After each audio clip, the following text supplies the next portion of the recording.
being where it is.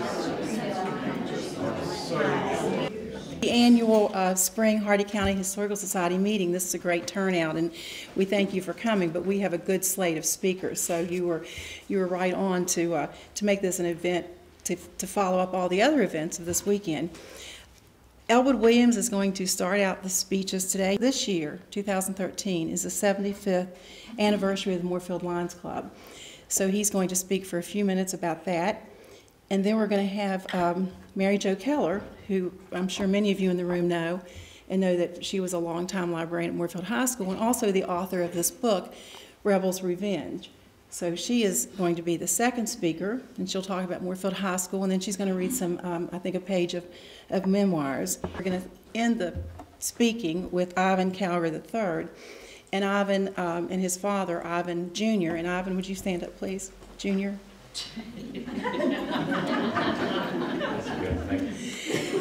They have family heritage investment, and I think really that Ivan Jr. turned that over to Ivan III and said, "It's yours to run. I'm retired. I'm in Florida. Call me if something happens." So you know that after Ivan Jr. left Moorefield, that he became a lifelong builder and developer. And I hope he doesn't mind that I say he was the class of '66, although he certainly doesn't look like he could be the class of '66. But, so Ivan will talk about the Mullin Hotel. Before I talk about the committees that we formed and the museum, the different committees that the board has formed, because there's a lot of really interesting things happening in Moorefield. The museum, the Mullin Hotel Museum is certainly going to be really fun and exciting. Chamber of Commerce is so active, the CVC, and so there's so many collaborative opportunities that are happening now, and the board has been really invested, the Hardy County Historical Society board, with joining in with that and having that collaborative spirit. Also today, we have with us another author, Sydney Williams Gooding, and many of you have probably purchased the book. We talked about this book, Sydney, at our October meeting. And I received it as a Christmas gift, and then I wanted Ivan III to have the book, and I gave it to him, and he's enjoyed it immensely. So this is, and she has her books here, and I think, Mary Jo, you have some of your books with you as well, correct? Right. Okay. These are the chairs. We invite you to become a member. I have membership cards with me today. It's $10 for an annual membership, and it's $100 if you want to become a life membership. Many of you in the room are members. The board members have decided that we have these different respective committees, and we invite you to join one of the committees. It doesn't mean when you join a committee that you have to make it your life's work, but we need help, and we need your help because 9 or 10 people cannot do it all. So these are the people, the Research and the Archive Committee. The person's name in bold is the person on the board, and then you see the people who's on the committee. And then the Grant Finding Writing Committee, because we think there's some money that can be found in the Valley, in the federal dollars, state dollars. So with the Events Activity Committee, that worked so well today. Charlotte did a fabulous job and color coordinated everything with the blue and gold for Moorefield High School. And you can see who's on her committee. Judy's one of the committee members here today, and certainly Dixie Groves said she would come and help. And she's from Petersburg, so we're getting some people from Grant County and some people from Hampshire County who are interested in working with us. Public Relations, you can see who is on that committee. We have a Public Relations Committee, and Beth Dolan is CVB, so she's a good person to have. Lacey is the little girl that works at 103 radio station. The Membership Committee, William's not here today because many of you may know Judge Cookman is being inducted in the senatorial, his senatorial seat, so William had to go to that. The last committee is the Education Committee, and Joanne I is one of our new board members, our new board member, actually, our newest one, and she's heading that committee. So we want to get 8th grade students involved. We want to get all students involved, but we want to start with the 8th grade. We've started doing a program where we recognize the students that are in Golden Horseshoe, but we want to continue that, and maybe at some point we want to get to where we can even give a scholarship, get a student from East Hardy High School, and get a student from Moorefield High School. So we need to get that young energy, and also particularly with the museum, it'll be really great. Okay, I'm going to put your light up, Elwood, and you are on. I hope this doesn't happen like happened the other day. If anybody has to get a lead light, you got to watch it because a lot of heat. I was doing with taxes the other day, I was writing. All of a sudden, the paper caught on fire. I've never seen that before. So my wife warned me about that, but I didn't take heed. So, you know, when you have a microgeneration going on, you have to make adjustments every day in your life, something. So I'll just give you a word of advice to everybody. Take care of your eyes. Take care of your eyes. Use eye vitamins, do anything to take care of your eyes, because it's tough. All right, it's an honor to be here today with you all. 5 minutes doesn't give you much time, so this thing's not going to be in any chronological order whatsoever, what I'm going to say. Back when we had our 70th anniversary 5 years ago, made a little history. Of course, William Bean was supposed to do this today. He had another function, so he asked if I would do it in 5 minutes. So I'm going to read you just a couple things, and I say it's not being in any chronological order, but I just want to point out a few things about the Lions Club. First thing I want to do is just read this to you. Lions Club International is the world's largest service club organization. There are 46,000 clubs nationwide in 207 countries and 1.35 million members. It was founded in 1917 to serve the blind. Today, however, they serve a multitude of community act projects and individuals. For the first time last year, the Lions served more people with hearing than with eyeglasses. I'm going to say a little bit more about the Moorefield Lions Club in a minute. So let me read you a little bit of the history here of what happened in 1970 when we had our 70th anniversary. The Moorefield Lions Club organized February 18th, 1938, in the building right across the street. The sponsoring club was Romney Lions Club, and the first president was Lion Harlan M. Calhoun, who was the judge here. 31 charter members expressed their faith and interest in Lions International purpose that we serve. The first meeting place was in Hotel McNeil over here. We meet up in the dining room, and Marge can tell you back there what they had. They said a dumb raider, and all the food would come upstairs. So we went there many years. And Margie, you know what year we stopped Lions Club in the hotel, or Eddie? I did not, no. And I could not find out. I had no way of finding out. I have no idea what. I do not remember that either for sure. And I don't know whether it was when Hester bought the building or not. And by the way, I just want to say something. Ivan, where's Ivan? Ivan, when we tore the porch down, Mr. Hester and I, we decided to go out of town. We went to California to look at some freezers. We were afraid the porch was holding up the building. But now, the way you're putting that porch up, I have no fear about that building ever going down. Okay, so just want you to know that, okay? All right, so anyway, a lot of things went on in this hotel over here as far as Moorefield is concerned. First meeting place was in Hotel McNeil. The club continued to meet there it says for the first 10 years, but I think it was much longer than that. Meetings have been held in various locations in the community. In 1985, the club had to look for another location when the disastrous flood of 1985 destroyed the restaurant. And also, it was at this particular time, Earl Sims was the secretary, and Earl was one of the great secretaries we had. And he had all this stuff in his basement. And of course, you know what happened over there, and the flood destroyed a lot of our history of the Lions Club. And I'll just say a little bit, our club was organized from the Romney Club. I'm going to say a little bit about that just later on. Our club sponsored the Wardensville Lions Club and the Franklin Lions Club in their quest to serve Lionism. One of the first and most important activities of our club is the SIGHT program. This program provides free examinations and free glasses for local residents. One of the club's earliest activities was the formation of the Moorefield Development Association. I just want to say a word about that. It was called Moorefield Development Association. That was a great organization. They did many projects in Moorefield. I wish we still had a Moorefield Development Association. Now it's like our RDA, but we had, and in a minute I'm going to read some of the members of the charter member, and you know why. It was a development corporation. They were very instrumental in getting Pierce Foods down to Moorefield at that time. Donna, your dad was part of that deal too, let you know that. So one of the earliest activities of formation of Moorefield Development Association, the group was responsible for the former Pierce Creek Foods locating this community. Our biggest thing that we do today is barbecues and broom sales, and we have usually 12 to 14 barbecues. This year we're only having 7 or 8 barbecues. We helped in many community activities. In 1972, we helped Piru community get back on their feet, which their building was destroyed. We have a disaster relief fund. We donate to about 30 to 50 community activities from the money that we raise. So now I'm going to say this not in any chronological order. So I just want to do something, see if you all remember this. How many members do we have? Did it say? Charter members? 31.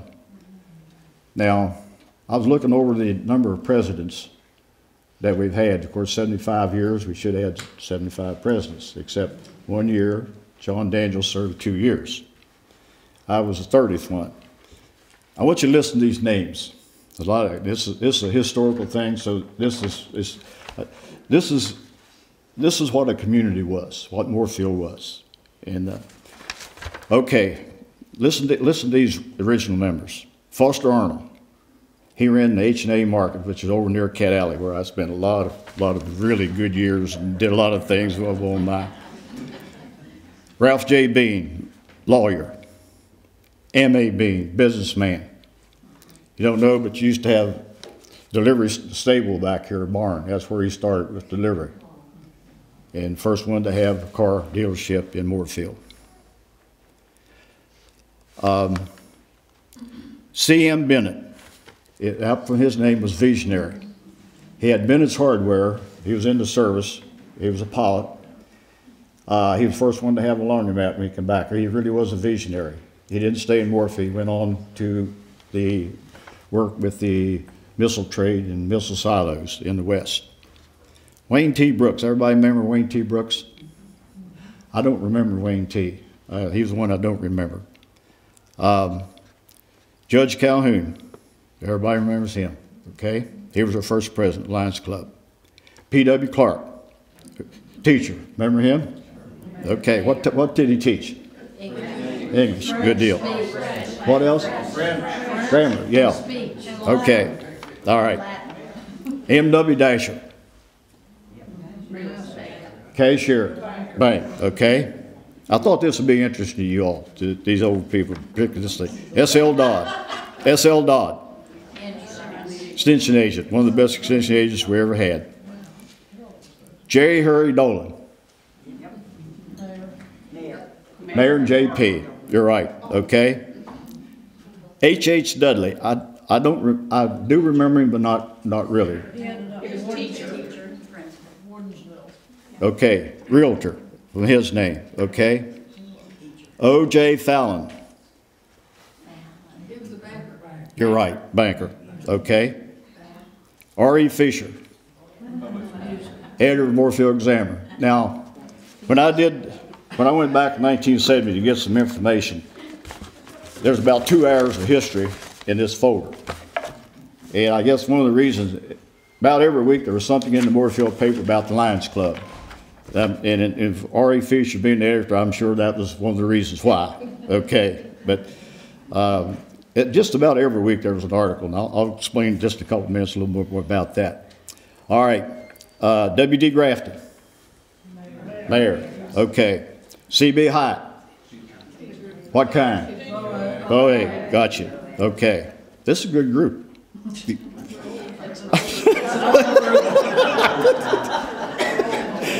Okay. Barely remember this gentleman, Reverend Alan Jones. Right. Now I'm going to put you to test on this one, because I didn't know this one, but I did happen to find it. Walter Klein. He had a furniture store. His furniture. Had furniture, and his son ended up in Petersburg with a furniture store. For some reason, I had him connected with Potomac Edison, but you're probably right. I'm not for sure on that. Okay. C or K? I don't know. It's Walter Klein. All it said. Okay. Virgil Mathias. Right. Mathias Grocery. Had a little store down here, a barn right here in the middle of the field. I fed the cattle many times. But his son Mac, he's always had some place to go, and he'd give me a few cents to go help feed cattle. And I remember that. So, all right. G.E. Macaulay, lawyer and judge. Where do he live? Right across the street here where the lot is, okay? All right. By the way, he also was a part owner of the Moorefield Examiner for Right. years. Right. J.C. McCoy. It says businessman. I guess McCoy Theater, is that right? Okay. All right. A.C. McNeil. Hotel McNeil, Ivan. Yeah. Okay. All right. H.G. Muncie. Everybody knows that. Now, I'm going to divert here just a little bit. He was a district governor from the Lions Club in 29. Is it 29V? Anybody know that? That was about 30 some clubs in there.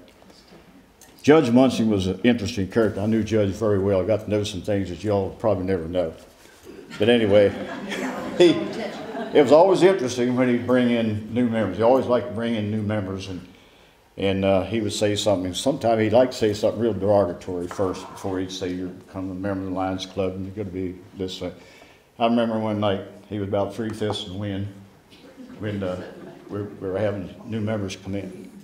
And you got to know how Judge Muncie talked. He said, he said, now you're not here because your good looks, otherwise you wouldn't be here. You know, so he went on.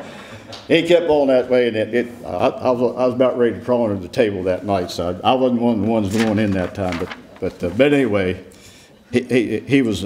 Gus was a great lion, and he served us well, being district governor of back in the early days. L.E. Newton's, anybody remember that name? Oh, yeah. What was it? He was up Thompson Mahogany. What? Thompson Mahogany, veneer plant, up where the old Woodmark plant is, up by the railroad tracks, okay? All right, I don't have many more minutes left here, but okay. C.R. Powers,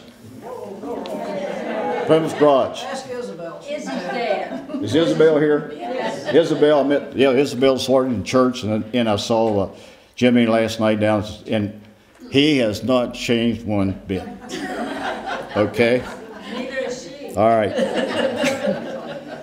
All right, now, E.L. Puffenberger, jewelry, of course, okay? And I don't really know how to pronounce this name, but he was the owner of the dollar store, Michael, okay. Very, very interesting person. He was a tail twister in the Lions Club back in the early days, and the Lions Club used to have a lot more fun than they do now. Okay.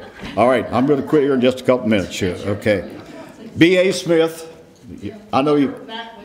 Nappick. He didn't like many boys because he was always doing some mischief. For some reason, he liked me. He gave me a job one summer up there. So, okay. And Dr. H.H. Snyder, dentist. And the one that puts us all, when we go over the Great Divide, E.B. Thrush, Undertaker. Okay? All right. The Lions Club really has a rich history. And if I ever write my book, I'm going to put a chapter in here because it's worthwhile. They supported so many good things throughout the year, throughout this period, particularly during the war, and of course, even today. So I wish I had another 15 or 20 minutes or half hour. I could tell you a lot of good things about the Lions Club, but I thought maybe I'd give you a little bit of an insight of who they were. And it was great, and it's, we need to have a presentation just on the Lions Club, because what we wanted to do was just really talk about, this is the 75th year anniversary. Right. And do it, but it's so entwined with all the other history. It was fabulous to hear all those names, and thank you so much. 75th will be in September this year. Yes, and I'm sorry to cut you short, but I know that we have Mary Jo and then. I know that. And So, people can only sit, so long. but I thought you'd be interested in knowing some of the original members, so what they were. That's part of what you do.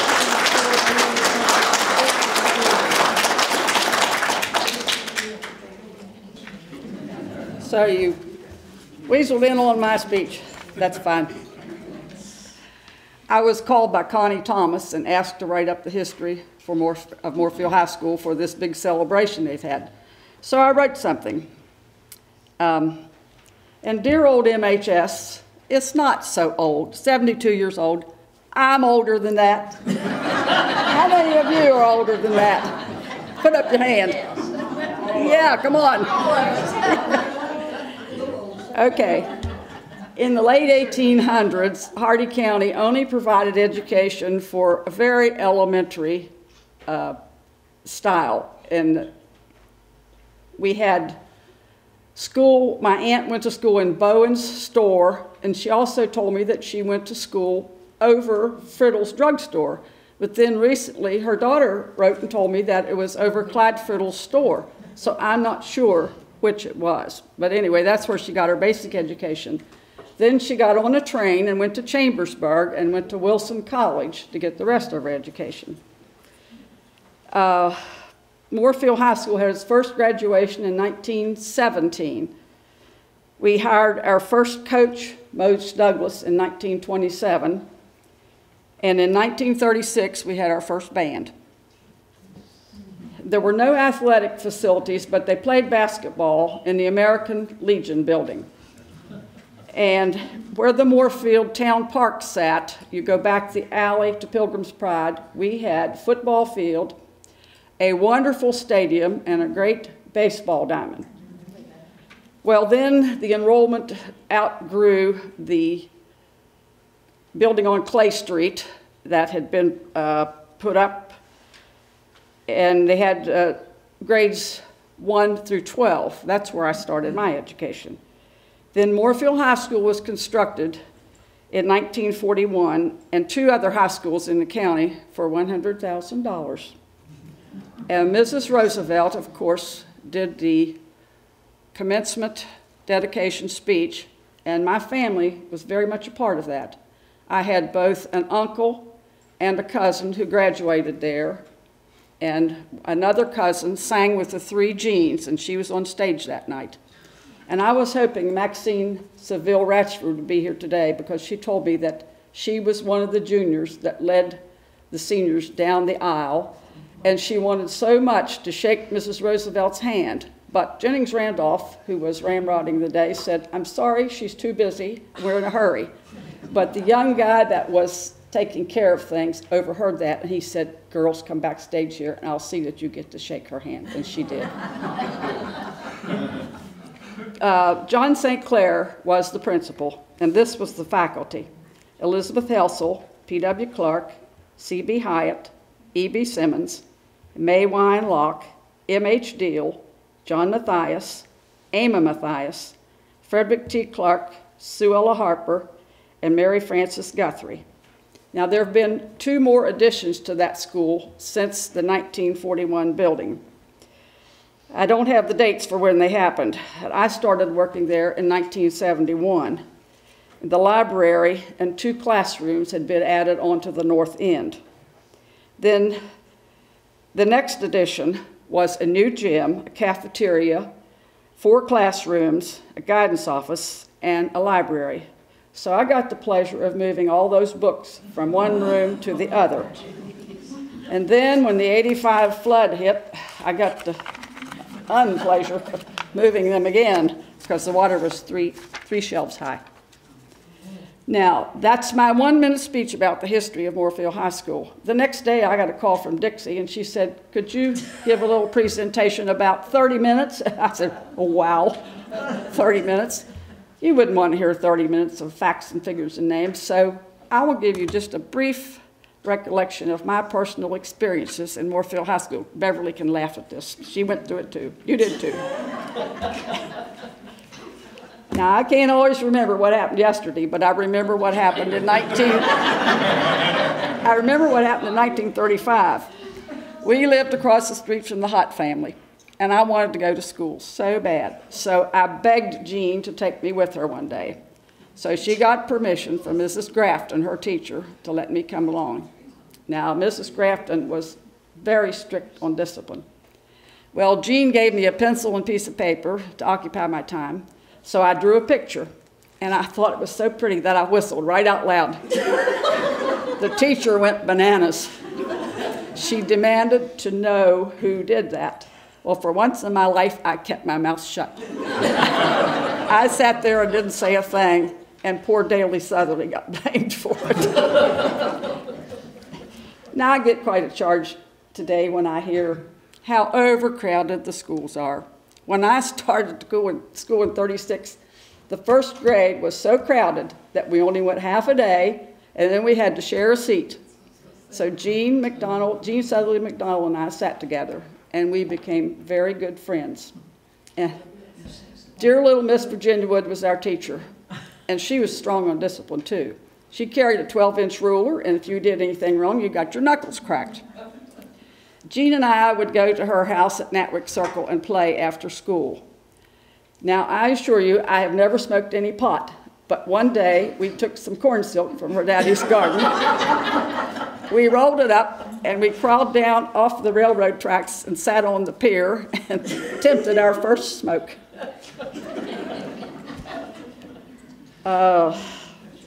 For some reason, folks who live here and go to school like to come back to Moorefield. Well, one of those was Lawrence Furman, and we were in the second grade together. His dad worked at the Thompson Mahogany, so he got a fine little board, and he whittled it and smoothed out the handle and made a nice paddle out of it, and he took it to Mrs. Gamble, the teacher.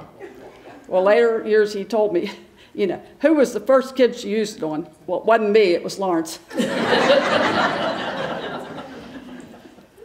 And in the third grade, I used to hate to go outside for recess because I just knew that boy named Dick Newton was going to drag me all over the school ground. He would grab hold of my hand or my sweater and pull me around and around.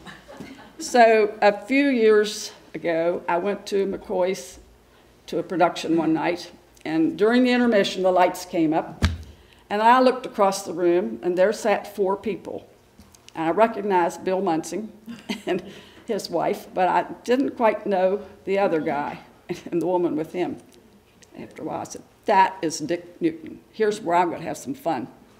So I walked across the room, and the row in front of them was empty, so I walked in. I stood right in front of Newton. I put my hands on my hips, and I said, do you remember me? He said, no, I don't think so. I said, well, you're the guy that used to try to take my clothes off of me every day at recess.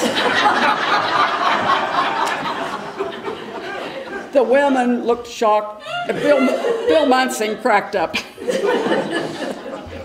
So when I published my book a few years ago, the first person to write home and buy a copy was Dick Newton.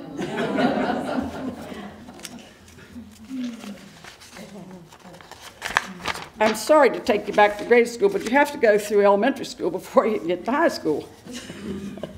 The 6th grade was a very nostalgic year.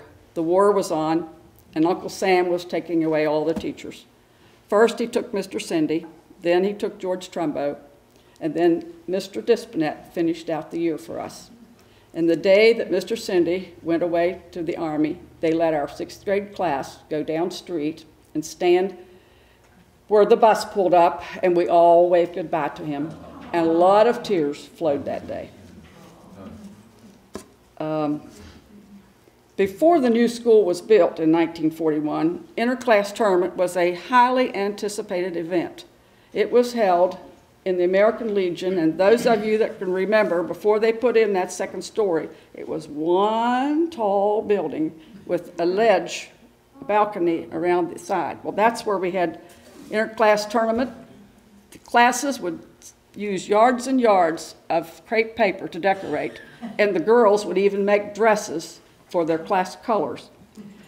But one year, Carl Poling put on a very daring exhibition. He went up on that balcony, and using his hands, he pulled himself across that metal beam from one side of the room to the other. Now, he didn't get an award, but he got expelled.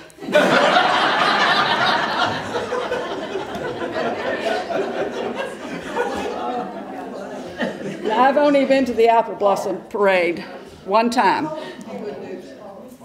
When I was in the 6th grade, I wanted to join the band, so I had an alto horn. And I was just learning to play, but I really couldn't play a lick. But Miss Fowler needed one more person to fill in the row to make a complete row. So she found me a uniform, and she said, now you just keep in step and keep that line straight, but just pretend you're playing.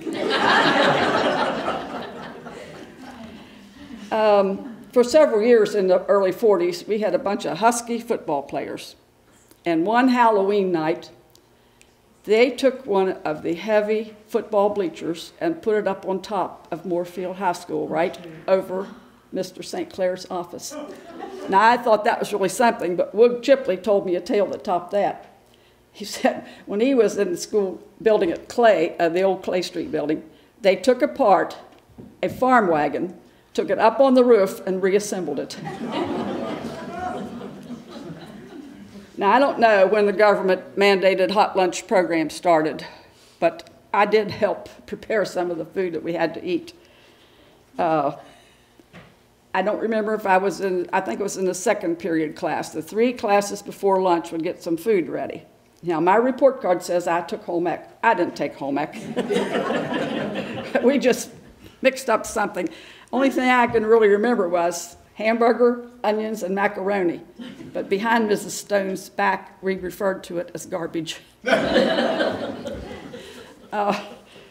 We didn't wear plastic gloves, and I doubt if we even washed our hands, but we didn't kill a single soul. I was hoping George Hott or Paul Leatherman would be here today, but I remember the 7th grade. We had the most beautiful teacher, Miss Betty Helsel. Oh, she was good looking. She made us love Shakespeare. She would sit up on the desk and cross her good looking legs. I mean, the boys really loved Shakespeare.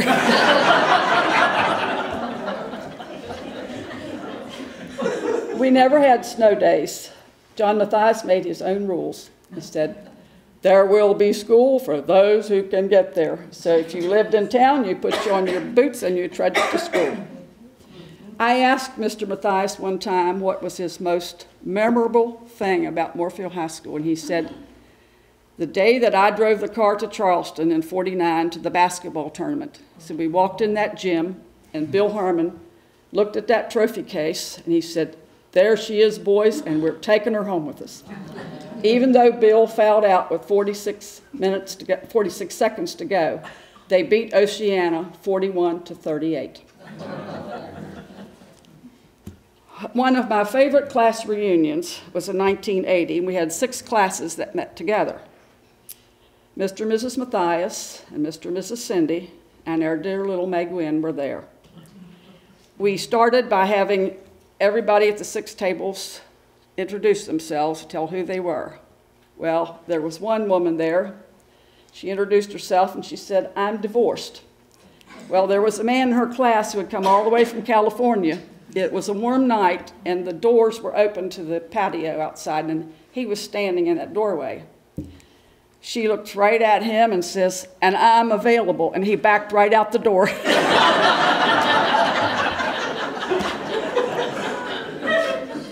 The best part of the evening, though, came when we had the classes get up and tell something that happened that John Mathias never found out about. So Louetta Shell Kessel told what happened in our class. The girls were dating boys from the Petersburg football team. Well, they came down in their old Ford Jalopy one night, and it had rained, and the football field was really wet. They drove all over the field. They just tore it up, literally. Well, the next day, Mr. Mathias got on the loudspeaker, and he said, the person responsible for this must confess. I will find out who did it, and they will be reprimanded. But he never found out. But then Nellie Boswell Thomas and Gladys Rumor Kirkendall wanted to tell a story, but they were so scared, and just like 2 kids giggling. They stood out in the hall. Finally, they got up to tell it, and Gladys told about what happened when she was one of Mr. Mathias's office girls. She said Betty Harper would do anything to get out of school. So Betty said, when Mr. Mathias goes up to the post office, you get on the loudspeaker and say, Betty Harper is needed at home right away. So she did. So Betty fled to school. When Mr. Mathias came back, He flipped on the switch to make an announcement. The smoke and the fire flew out of it, and Gladys was sure that she had blown up the machine. I was watching Mr. Mathias's face. Well, he was just grinning. And her husband, Sonny Kirkendall, he was really, really enjoying that. She looked so pretty that night, and her eyes sparkled. They went back home to Ohio. The next week, she dropped dead. Yeah.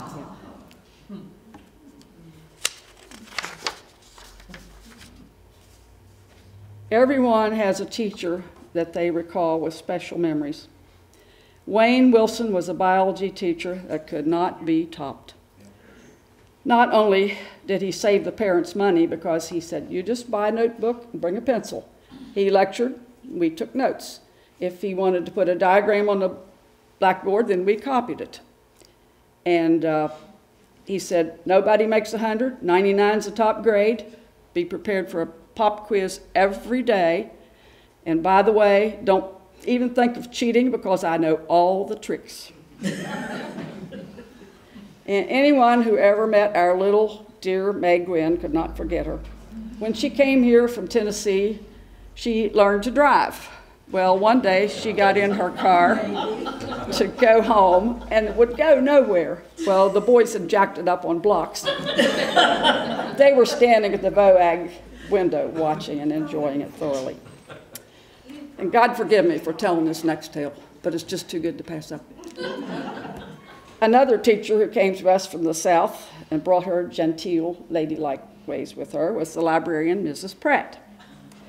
When she retired, I took her place. When I took inventory, I handled every book. I opened The Sinking of the Titanic, and inside it someone had written, I wish Mrs. Pratt had been on this ship.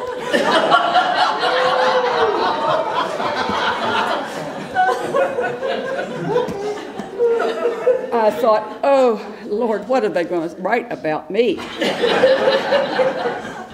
Well, the boys played lots of tricks on me. Every time they served apples in the cafeteria, I knew that I could find rotten apple cores in the card catalog drawers right after that. But something topped this. One day, a fellow teacher came to me, and she said, I want you to come to my room after school. I want to show you something. So I went to her room. We walked to the back of the room, and she opened the boys' locker. There was a centerfold from Playboy with my name on it.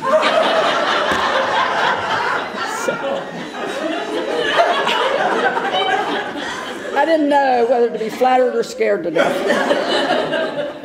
And one of the cooks from the elementary school walked in the library one day, and she said, I just had to come over here to see if it was true. She said, the kids say you're putting pornography on the shelves. What? So we finally figured out that it was a swimsuit issue of Sports Illustrated. So after that, I knew what day it would come. I would go grab it out of the mailbox, throw it on Bill Keller's desk, and say, here, take it down to the coaches.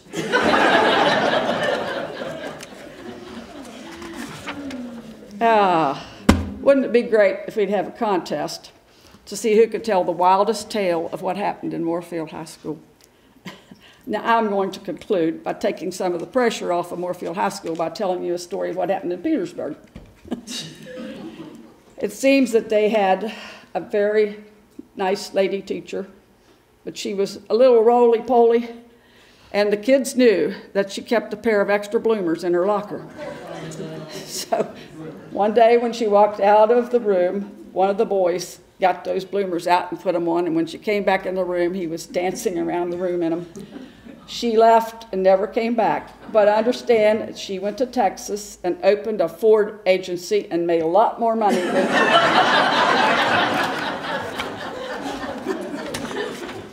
I have one thing before Ivan starts, and it's Marjorie Harrison's memory of her days that she spent in the hotel from 1945 to 1969. The Harrison family moved into Hotel McNeil in the spring of 1945. It is difficult to separate the hotel from the family, but here are a few recollections. The front porch was where we sat in the evening, weather permitting. We rocked in white chairs with our feet between the railings. We watched the cars and the people go by, especially on Saturday night. The porch was ideal for watching parades, especially the firemen and the poultry. When it was time to go inside, we watered the 3 green flower boxes that were full of red geraniums and white peonies. Many nights we were awakened by the sound of the fire alarm on top of the old bank building just across the street. The telephone operator was responsible for pushing the button after she received the call that set off the alarm. In 1945, when the Harrisons moved in, the registration desk was to the right, just inside the large sitting room. Later, it was moved in the hall directly across from the front door. The hotel was known for its good food and the restaurant for its famous hamburgers. A special evening was the one when Don and Betty Baker and their daughter came to the dining room to celebrate a special event. Betty was expecting twins.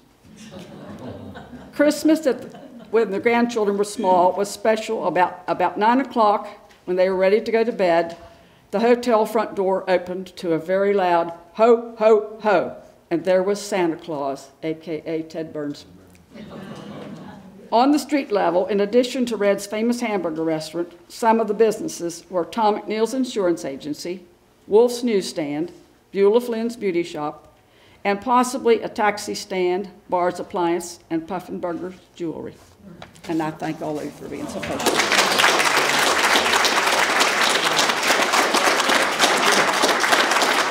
Well, that is going to be quite a hard act to follow. I certainly cannot be near as entertaining as Mary Jo, but I will do my best to keep your attention for the next 15 or 20 minutes.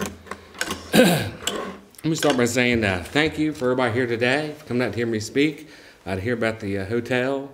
Your presence here shows you not only care about Hardy County, but you also care about the town of Moorefield and its history. So thank you for your attendance. I'd like to thank my father. It's really his vision to see the hotel restored and brought back to its original glory. We're certainly very excited about this. Additionally, there are so many individuals who have contributed their time in helping us with this. The town of Moorefield has been very beneficial, very helpful. Anything we ask, but more than accommodating to help us out. The Historical Society has been a fantastic resource. From pictures, Mike Kreit's one here today. Carmen's given us some pictures. Just a lot of good information to help us recreate this building.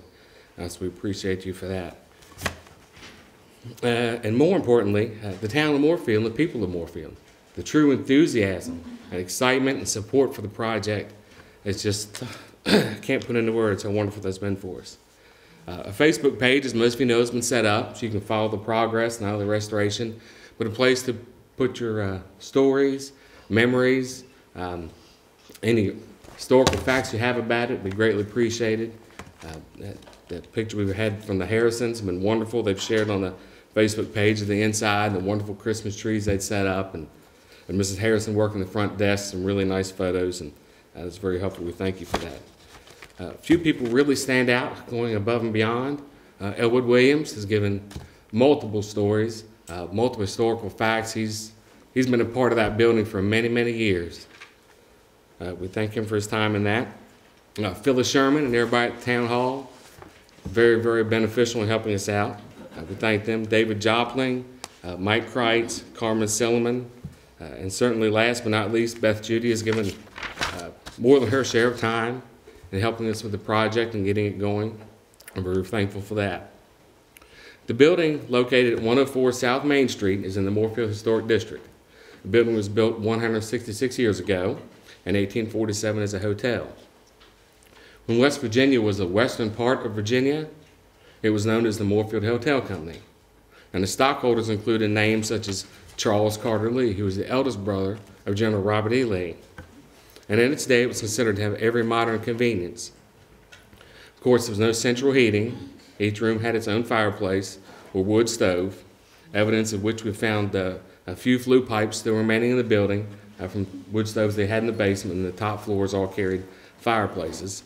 There was no indoor water or plumbing, obviously, and certainly no air conditioning. Before the Civil War, the hotel was operated by John Mullin and his son, soon to be Captain C.B. Mullin. Captain Mullin took over after his father's passing in 1855. He made it into a renowned hostelry famous for its food. It was especially known for the oysters they served there. An old letter reads, "Only the finest oysters were brought to Moorefield because Captain Mullin had educated the people of town only to eat the best." During Captain Mullin's tenure in the 1860s, which were known as the golden days of Moorefield, old hotel registers indicate that many men of note and distinction were guests. These men included Grant and Lee, supposedly to be Ulysses S. Grant and General Robert E. Lee, but that has come into question from time to time. Captain Mullin sold the hotel to John Wilson in 1867. He was the brief owner there for about 25 years, and he's actually the first hotel in the county to carry an ABC license, sell alcohol on premises. The hotel changed names to McNeil Hotel in 1936. After Mr. A.C. McNeil renovated the hotel that same year, he opened it to the public for their inspection at the Moorefield Chamber of Commerce dinner. And again, it was known for hosting wonderful meals and wonderful food provided. The hotel transferred ownership a few more times and was last operated under the name McNeil Hotel and run by the Harrison family, which we have a couple of them here today. We thank them for their time today. And as you know, when the Harrison family had it, they had the Harrison's Restaurant, which is located on lower level. As we heard earlier, we're known for their famous hamburgers. A couple of stories about Harrison's. Elwood Williams can be credited for keeping the building from burning down one night. Yeah. He didn't start the fire. He was coming back and checking some poultry houses outside of town. They noticed the fire, and he went across the street to the phone office, and they went right to calling the fire department. They came, put the fire out before any serious damage was done. And Elwood was also there the final night the restaurant was in operation. Again, not his fault. He was in there late, out working late, as apparently he did quite a bit. He'd stopped in to have a cup of coffee and asked Mr. Harrison, how much longer do you think you're going to run this restaurant down here?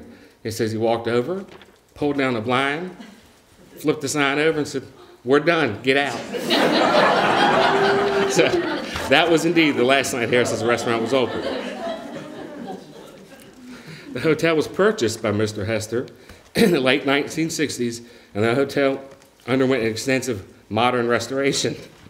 Just a personal note, my grandmother, Eloise Wolfe, did work there for 39 years. And Mrs. Reynolds, who's here with us today, she worked there for many, many years. Many of you who knew Mr. Hester, no expense was spared in the transformation of this building into a hotel from a hotel to an office building. Everything he did, from exterior and interior improvements to upgrades, were done the best that money could buy. The interior changes Mr. Hester made still exist today and looks as they did the day they were completed. As you walk through the building today, it's as if you stepped back in time. The wallpaper, the orange shag carpet, the window treatments, it's quite the time capsule.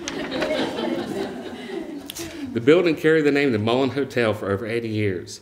As West Virginia's oldest continuously operated hotel, serving as such for 110 years. Our family business, Family Heritage Investments, purchased the building in December of last year from the town of Moorefield. We purchased it with the dream of restoring the exterior to its original 1847 appearance in hopes that one day it would include shops on the lower level. As many as you remember, the floor once included Harrison's Restaurant, Taylor's Barbershop, and newsstand. There was also a taxi stand there. Jack Welton was telling me a story here a few months ago. My grandfather worked there, drove a taxi after the war. He would get off late, fire up his Harley, and literally roar through town at midnight. Knowing him, it was more for the prank than the need to get out of town quickly. But as he was leaving town, he'd rattle every window in town, wake up every dog in town. If you'd been fortunate enough to fall asleep, it was over. The first floor, besides wanting to put a restaurant or something we envisioned for the lower level, on the first floor we'd like to see a museum. We were approached by Beth Judy, president, and William Beam, vice president of the Historical Society, in incorporating their hope of a Hardy County museum. This museum would showcase the artifacts depicting the history of Hardy County and the town of Moorefield. We cannot imagine a better use for this first floor of this grand hotel. How wonderful it will be to share the history of this beautiful town and county with all those who come to visit. Furthermore, it is our hope that one day the Hardy County Museum and building itself will be the centerpiece of future Heritage Weekend festivals, and hopefully many more fun events and festivals can be done in town to showcase this wonderful town we all call home. Then the second floor We envision some professional rental office space for those to see the true grandeur of this building and what that would mean to having a business located there. And finally, on the top floor, 2 or 3 well-appointed apartments would eventually be located up there. The research leading up to the start of the restoration in March of this year included poring over many old photographs provided by many of you in this room, dating back to the early 1900s. Additionally, many other Greek Revival buildings were visited that were built around the same time period as the hotel. I noticed a great distinction when I would travel around and check these buildings out. The ones built in Virginia, farther to the east, were much more ornate in their exterior features, a lot more limestone features, more detailed millworks, a lot of little ornate touches that when you come over in the Valley and Hardy, Grant, Hampshire counties, it was much more simplistic structure. And I'm assuming that was just the availability of materials.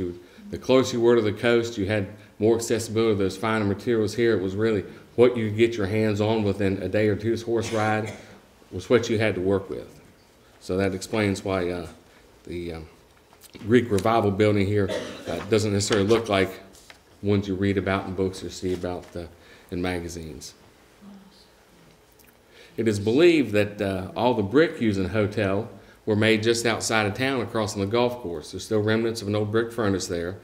We don't believe they were made on site due to the materials we found in the brick and in the mortar. We believe they were made outside of town by the tens of thousands and then brought back that short distance of town. We spent many hours with historians and architects and a magnifying glass trying to recreate the exterior as historically correct as possible with the use of modern materials.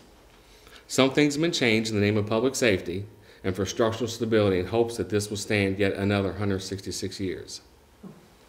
As we started the demolition process, we had to take a few steps to ensure the public safety. As I'm sure you've seen, we've closed off the sidewalks. We thank you for your patience and apologize for the inconvenience this may have. And we began demolition of the previous brick porch and steps. We really underestimated the lengths that Mr. Hester had gone to ensure that what he put on the building would last 166 years. Again, not knowing what was under the surface, we really had no idea what we would find. But the support structure and materials and the amount of rebar alone used in this were just shy of what they used in the Golden Gate Bridge. Truly, it was quite the job. And the real tricky part was trying to get this off without really doing any more damage to the building. We've noticed the bottom 10 to 12 feet of the building, the brick are very soft, the mortar is very soft. We're assuming from being underwater a couple times. The farther up you go, the stronger it is, but it was a real challenge to remove the old look from the front of the building without doing any further damage to it. This time I have a few slides to share with you, the restoration process. This first one is obviously how most of you remember seeing it for the last 45 or 50 years. That was the modern look at the time when Mr. Hester did that. And really in itself, that would have changed the streetscape of Moorefield. You know, at the time when everybody was, jets were popular, cars were real stylish in the 60s, that would have been a wonderful thing for the town, really, to have something that different, that modern in a town that was very old in its nature. Next slide. Again, just a picture of some things we had to do for the safety of the town, and you can see a little bit in the distance the start of the removal of the old porch. Next slide. There's the gentleman there working on the front. You can see we're steady. I think that's probably the end of day 2. Removing all the porch off the front. The copper roof on the top was just in beautiful shape. It's a shame we couldn't have saved it. It was fantastic shape. Again, Mr. Hester went above and beyond in materials he used and the time and attention he gave to building something. It really was a work of art. Next slide. Again, more pictures of the same. It's hard to get a picture of this large building unless you get a block and a half away. I can't get so close to it and take a decent picture, unfortunately. And you can't see the roof until you get to the Methodist church. Again, more pictures. There was our first sign we had put up that showcased what the building would look like. Had our little Facebook tag at the top.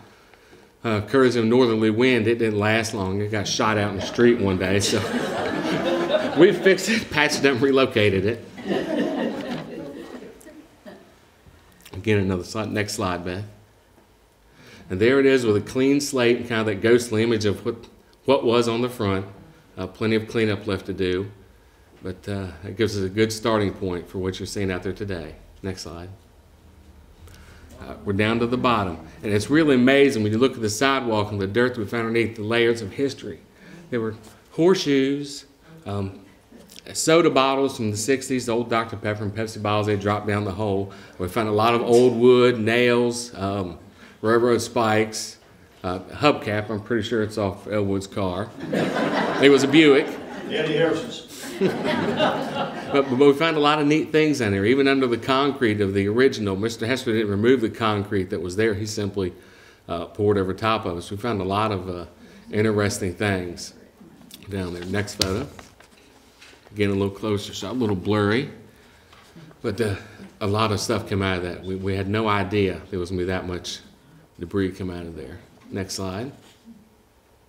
Now we are clean slate. Those are the footers. 2 from the original hotel, and then the ones that Mr. Hester had put in. They were solid enough. We tested them. We checked their strength. That's what we used to put ours back on. No reason. Fix it wasn't broke. It's been around 166 years. I guess a few more won't hurt it. Again, another picture. You can see the white spots there. Those were the large picture windows, like the Taylor's Barber Shop, the door to Harrison's, and the other end, a large picture went into the newsstand or Puffenberger's jewelry. Those will all be cut out and replaced with period windows from when it was. Oldest picture we've got is 1901. So whatever's in that photo is what they'll be replaced with. But you can see where there's been a lot of patchwork in front of the building. And obviously we covered up the existing ones just to keep guests from touring the building when we weren't there. Next photo, please. Drains, put in some drains, obviously, to get any water that would come down out from going inside the restaurant. Next photo. Next. That is one of the original window headers, the wooden header over the, what would have been at the time, it was a single door leading into the lower level on the far right-hand side. And what's amazing is behind that are 2 5-inch wide by 14-inch tall I-beams. And I believe the original porch, they notched it and tucked it back in the wall and sat it on those I-beams, and that's what held it up. And we could not drill through them. We tried and tried, so we through-bolted the porch all the way through those 2-foot thick brick walls to attach it, and anywhere there was an I-beam, we've welded to it. We've also put some additional supports against the front of the building, which wasn't correct to the original structure, but again, in the name of safety, one of the few modifications we've had to do to the front of the building to keep everyone safe. Next photo. There's our brand new 150-year-old brick. I found a place in Baltimore that sells those at a bargain price of $2 a brick. So we've picked up a few thousand of those and brought those up. Many more thousands yet to go on our interior renovations and repairs, but just a few photos of those. Next. That was the end of day 1. The first day we started the construction. You can see the beginnings of the 6 piers across the front and the brick walls coming in. Next. Again from another angle. Having construction background, I realize this isn't near as exciting to most of you in this room as it is to me, but it's nice to see it come out of the ground. Next. One note of the brick, bricklayers were not pleased. No 2 were the same size at all. They were different widths, thicknesses, lengths. No 2 were the same size. Very hard to get any running by them, but the guys did a very wonderful job. And if you'll notice when you ride by, there's a few pink ones that apparently came out of a questionable establishment in Baltimore. Next. Next, it does have a history. If that brick could talk, I can imagine. Next. There's the first day of the concrete pour. Not too many times you see a truck across the sidewalk and there not be a problem with it. Next. And there's Tim Robaugh and his guys getting the concrete laid down, obviously, for the lower level porch.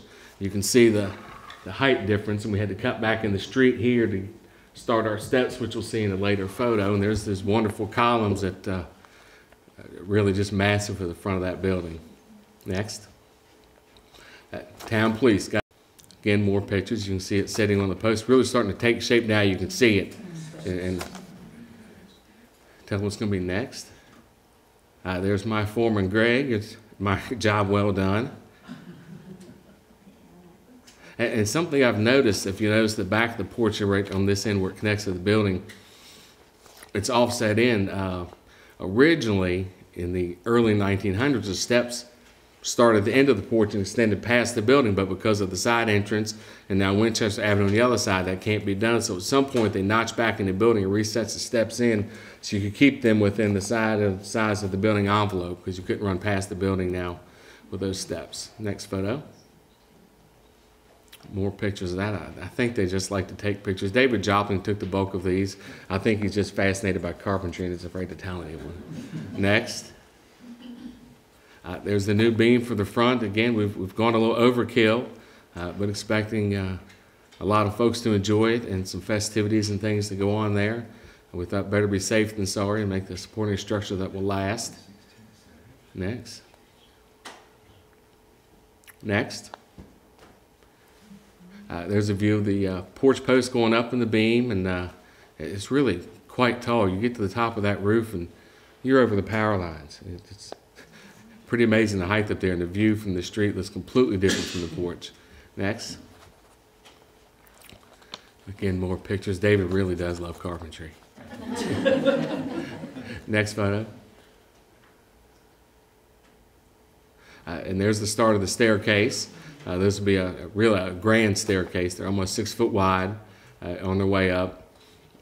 They will not have rails on. They'll have a knee wall, which was historically correct when it was built, as opposed to pickets on the stairs themselves, as well as the stair treads themselves. Rather than using treated wood, we're going to use some rough sawn locust, plane it down a little bit. So that's what they would have had.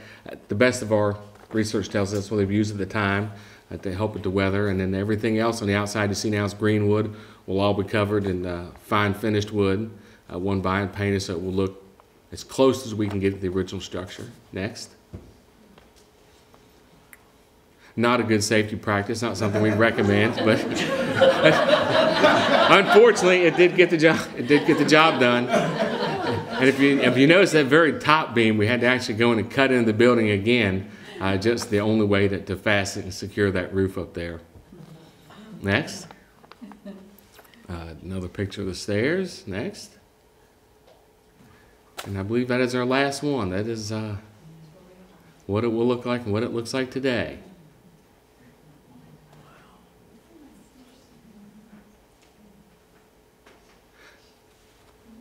And the porch floor. Is that not screaming for a couple dozen rocking chairs right there? That's what a better place to spend a summer evening is sitting on the porch. We're planning on putting some ceiling fans up there. So really, if people come to the museum, go downstairs to the restaurant, come upstairs, sit down, sit on the porch, watch traffic go by, enjoy the fan and rocking chair, put your feet up on the rail. That's what porches are for. That's what they're for. It's a gathering place where you meet old friends and you make new ones. That is all I have today. Nowhere near as entertaining as Mary Jo's, but I thank you for your time and attention, and thank the whole town for their support.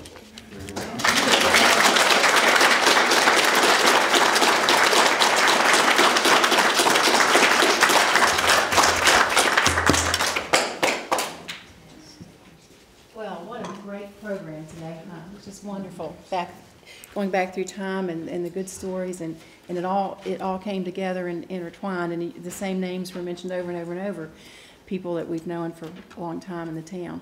I want to remind you, if you haven't signed in, there's a sign-up sheet. We'd like for you to sign in if you want to take time to do that, and please eat the food. I'm going to turn the lights on, and you can hopefully, we didn't really have time. We didn't do the time between each speech for questions, and I understand that. So you probably have questions now. We'll entertain them. If you have some questions right now, you can just ask them to Elwood or to Mary Jo or to Ivan. We ran a little bit over, and that's why we didn't do that. But are there some questions right now for Mary Jo? No questions, but I did have something to tell you. Okay. When the Hardy County History book was printed, the library ordered extra copies. If anyone would still like to buy one, you could call the library, and if you want to pay the postage, she'd mail it to you. Or if you're still here Monday, I'm sure you could buy it from her. And it's a great book.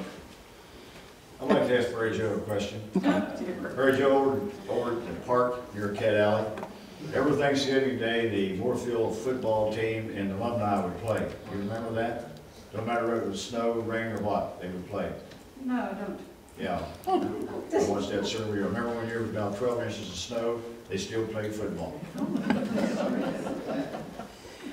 Another thing I'd like to say about Harrison's Restaurant, they're famous for hamburgers, but they're also famous for brain sandwiches.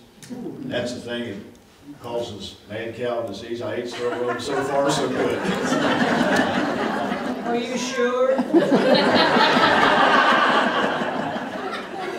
Okay.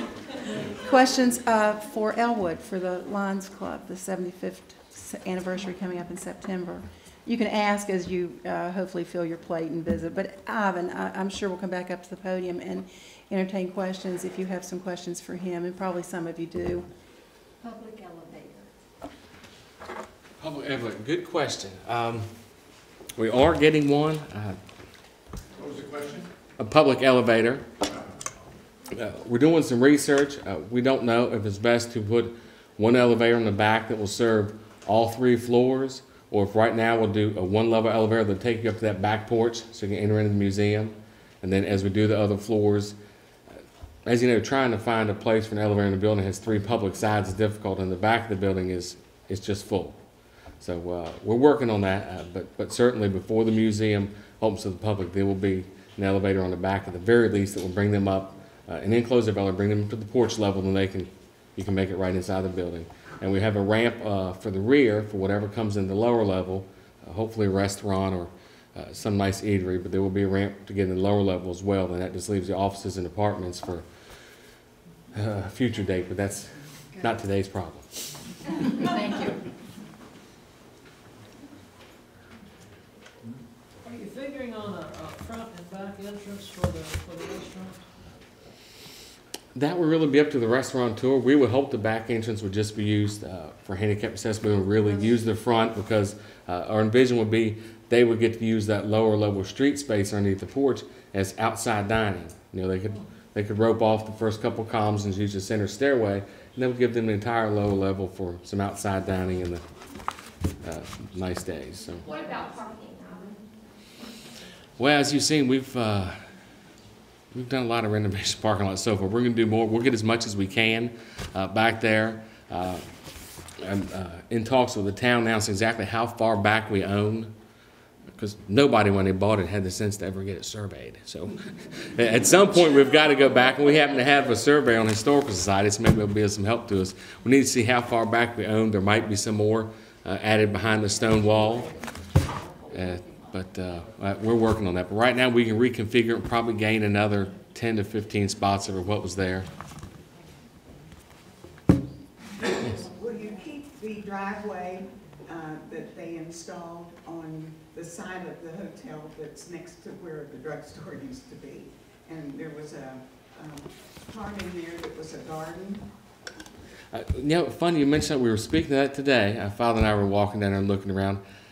Don't know. I don't think we will. Right now, we're thinking of just closing that off and reclaiming it back to greenery, maybe making a little outdoor courtyard for additional eating, maybe make it just some outdoor space for people that work in the building and live upstairs. Certainly, it's not a convenient access, especially now that Main Street's gotten so busy. So right now, I would say more than likely we will close that off and find another use for that area. Good, thank you. Yes. How did you say that your oldest picture was? 1901. It's the oldest picture. Yes. I'll tell a quick story that kind of combines both of them. My dad was in the Lions Club, and I was always amused that certain occasions he would come home and his tie would be cut off. and apparently they would let him know that Ted Burns, the tail twister or whatever, was he'd let you know, and the next meeting, everybody wore ties, he'd come and cut the tie off. And I remember as a little boy, he'd come home with that tie cut off, and I thought, that was the craziest thing. And Mother told me, that he told me about what the deal was, but I remember that really well when I was a kid. I'm glad you mentioned that, because I had a trial one time, it was a gentleman owned the dollar store. But he was the one who cut the ties off. Okay, I thought it was Ted Burns. Got both of them. Yeah. But that was great memories of going to, down at the hotel when Mother and Dad were remodeling their house, and the kitchen was out of order for about 3 days, and we got to eat breakfast at the Harrison's restaurant. And I remember I was a little boy, and that's the first time I ever saw those little individual jellies. I thought that was the coolest thing. I still do think that. I remember going down to Harrison's restaurant for 3 mornings to eat breakfast. That was just amazing. I can still see that row of stools in there, Yeah. you know, and I remember the barber shop. Sure. We run over there after church or after Sunday school, get a bottle of pop. One of the most startling features right now of the hotel is that green roof. When you're finished, we're talking green. It will be green eventually, match a new porch roof and porch floor. Fortunately, you have to be back in the church to see the roof. But you're right, we're coming down the hill. Oh, we had a lot more fun then. We do now. We had some fun. Well, thank you very much, and we'll be around the next 30 minutes or so if anybody else wants to talk. Thank you.